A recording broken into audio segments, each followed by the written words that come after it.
it's important to know that, like, the way the training pyramid is, most of your time is always spent at the bottom of the training scale with rhythm, suppleness, and connection. And then you spend less time at the top on collection. Even with my Grand Prix horse, Harvey, the majority of my time in the saddle, I'm focusing on rhythm, suppleness, and connection. Alright, hello everyone. In today's video, I'm going to talk you through how to plan your ride. This is something that I get asked a lot, is like, what exercises should I do for the warm-up? How long should the warm-up take? How do I plan my ride? What do I do when I have a problem? And I'm going to tell you a little secret, which is that the training scale is literally what I use to plan every single ride that I do on a horse, whether it's a green horse or an FEI horse.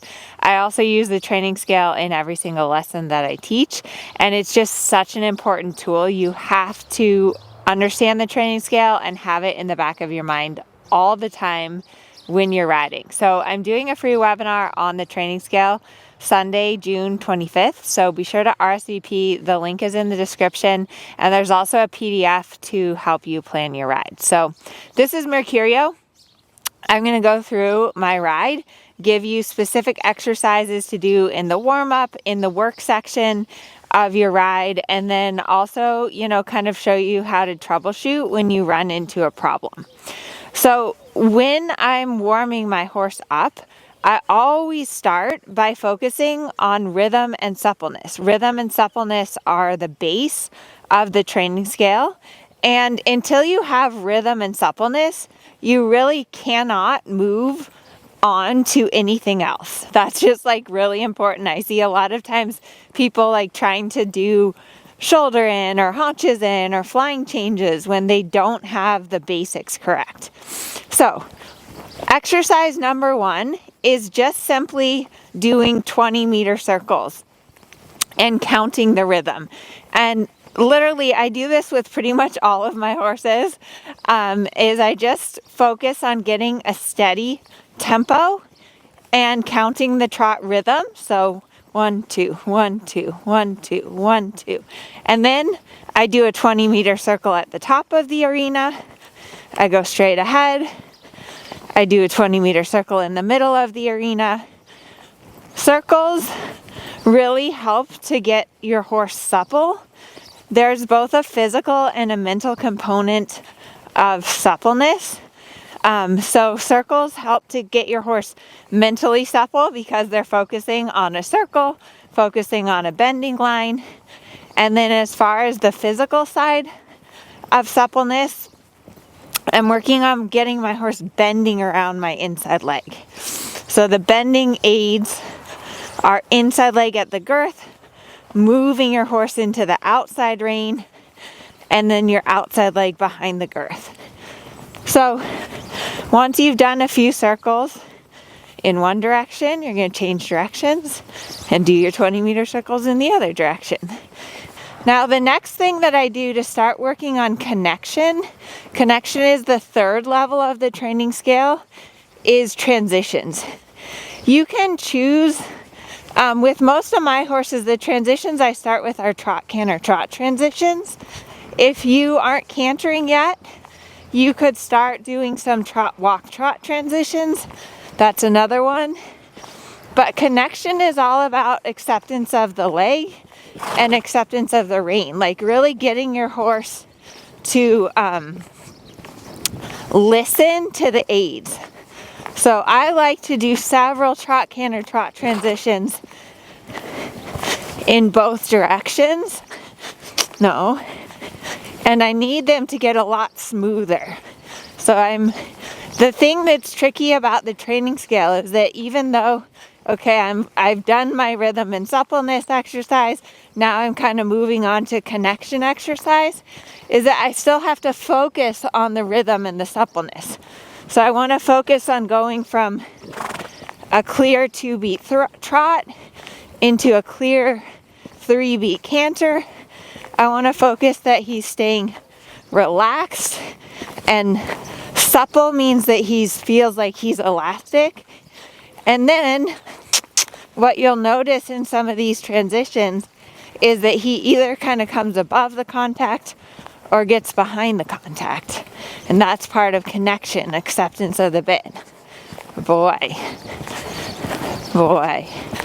So one thing that's super important when we think about the training scale is these fundamental 3 levels, rhythm, suppleness, and connection, are literally like the most important part of your training. You cannot start doing movements or test patterns or expect to have a good ride if you don't have rhythm, suppleness, and connection.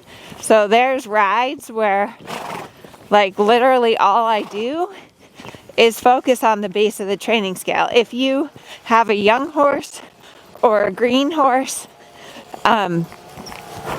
it's very likely that all you're doing is working on the base of the training scale, and that's totally fine. It's the better that your basics are, the more solid you have rhythm, suppleness, and connection, the better. I'm going to give him a little walk break. So it's important to know that like the way the training pyramid is, most of your time is always spent at the bottom of the training scale with rhythm, suppleness, and connection. And then you spend less time at the top on collection. That's, you know, even with my Grand Prix horse, I always start out my ride focusing on rhythm, suppleness, and connection. Okay, so as far as your ride, you have some exercises to work on rhythm. There's some exercises for suppleness. Check out the PDF. There's a bunch of other exercises that you can try out.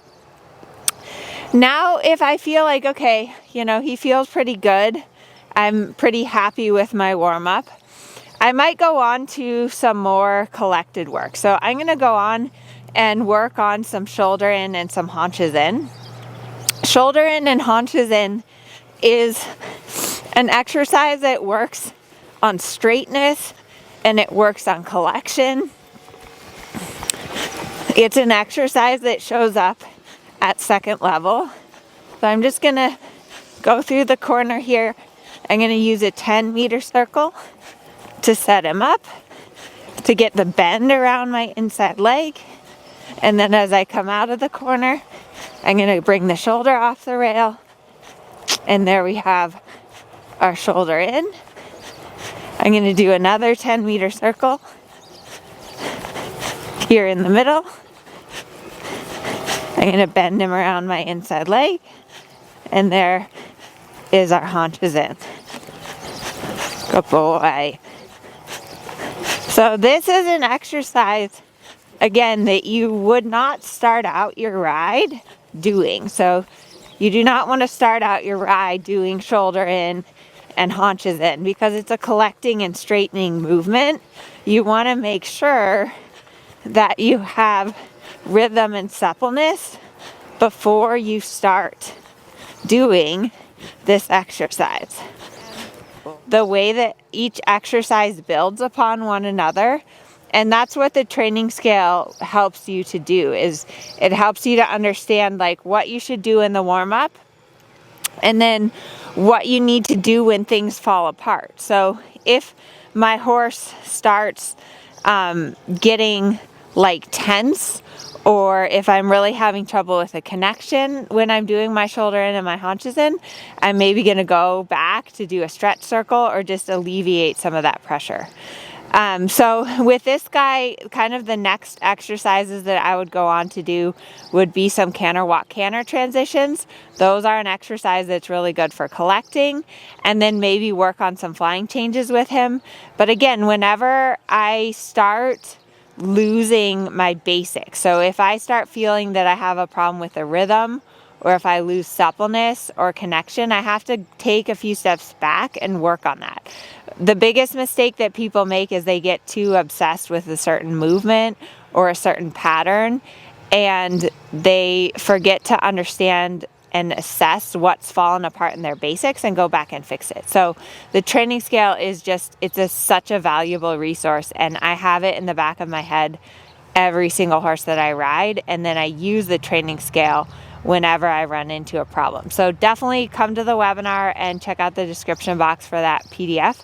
And I hope this video has helped you to plan your ride.